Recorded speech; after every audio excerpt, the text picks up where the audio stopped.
नवनिर्मितीचा उत्सव.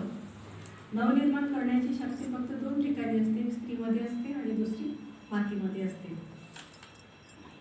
तर पहिली कृषी महिला जिने आपल्या कृषी तंत्रज्ञानाचा शोध लावला अशी प्रणोती जिरोती आणि सर्व जगाला संदेश देणारे, शांतीचा तसेच क्रांतीचा संदेश देणारे गौतम बुद्ध यांच्या पाठीशी निश्चयाचा महामेरू म्हणून उभी ठाकलेली यशोधरा, तसेच अहिल्याबाई होळकर जिने क्रांतीची ज्योत पेटवली आणि ज्यांच्या पाठीशी काहीही शिल्लक नव्हतं तरी स्वतःच्या कर्तृत्वाने, मातृत्वाने, दातृत्वाने या महाराष्ट्राला 2-2 छत्रपती दिले असे राष्ट्रमाता जिजाऊ. आणि 13व्या शतकामध्ये विठ्ठल भक्तीला, एका स्त्रीच्या विठ्ठल भक्तीला विरोध केला तेव्हा तिने डोक्यावरचा पदर कमरेला खोचला आणि समोरच्याला ती एका शब्दात सांगायला लागली की डोईवरचा पदर आला खांद्यावरी, डोईवरचा पदर आला खांद्यावरी, भरल्या बाजारी जाईन मी, जनी म्हणे केसवा, होऊन तुझी येसवा, मांडियेले पाल चंद्रभागे तिरी, घाला कुणी तेल मनगटावरी, हिंमत असेल तर या, धमक असेल तर या, मी सर्वांना सामोरी जायला तयार आहे, लढायला तयार आहे. आमच्या श्रेष्ठ संत जनाबाई आणि ज्यांच्यामुळे आपण सक्षमपणे आज इथे बसलेलो आहोत आणि ज्यांच्यामुळे पहिली महिला मुख्याध्यापिका हातिमा बीबी, तसेच पहिली समाजसेविका ताराबाई शिंदे पत्रकार पहिली आणि मुक्ता साळवे पहिल्या समाजसेविका झाल्या.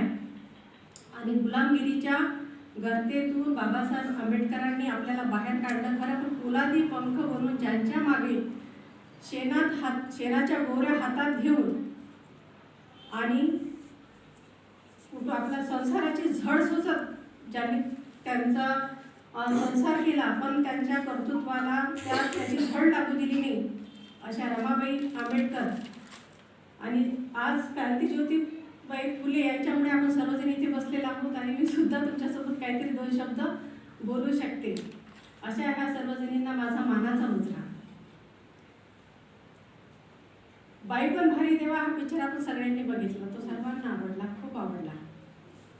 पण बाई पण भारी कधी बनते जेव्हा बाई भारी बनवते त्याला, तेव्हाच बाई पण भारी बनते. तसं नाही बनत.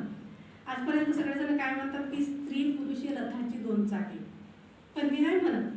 मी म्हणते की स्त्री हे घड्याळाचं छोटं चाक आहे. छोटं चाक बिघडू द्या घड्याळाचं, घड्याळ कधी पुढे जाते कधी मागे जाते. मग तुम्ही घरात नसू द्या 2 दिवस, घर कसं बिघडते. नवरा कसा म्हणे, नसतेस घरी तू जेव्हा, जीव तुटका होतो, संसाराचे विहिती धागे, संसार फाटका होतो, त्याला म्हणायला भाग पडतो. म्हणून आपण कधीच स्वतःला कमजोर नका समजू. रथाचं चाक नका समजू, पण घड्याळाचं चाक समजा. कारण घड्याळ व्यवस्थित राहिलं तर छोटं चाक, कारण की छोटं चाक स्त्री मिनिट काटा आणि सेकंद काटा तिचे मुलं बाळा आणि तास काटा तिचा नवरा, सगळ्याला आपणच कंट्रोल केलं पाहिजे. बाका काय म्हणते, मला बाई या घरात काही किंमतच नाही. मी तसं नाही म्हणेन, माझ्याशिवाय या घराला काहीच किंमत नाही. आपल्या समोर ना माझ्याशिवाय या घराला किंमत नाही, तेव्हा आपली किंमत आपल्याला कळते. आणि तुम्ही स्वतःची किंमत स्वतःला द्या. स्वतःची किंमत जोपर्यंत आपण देत नाही ना तोपर्यंत समोरच्याला किंमत कधीच कळत नाही. घड्याळाचा काळ छोटं चाकच बनून राहायचं, रथाचं चाक पिकनी बनायचं, ते पंक्चर होते.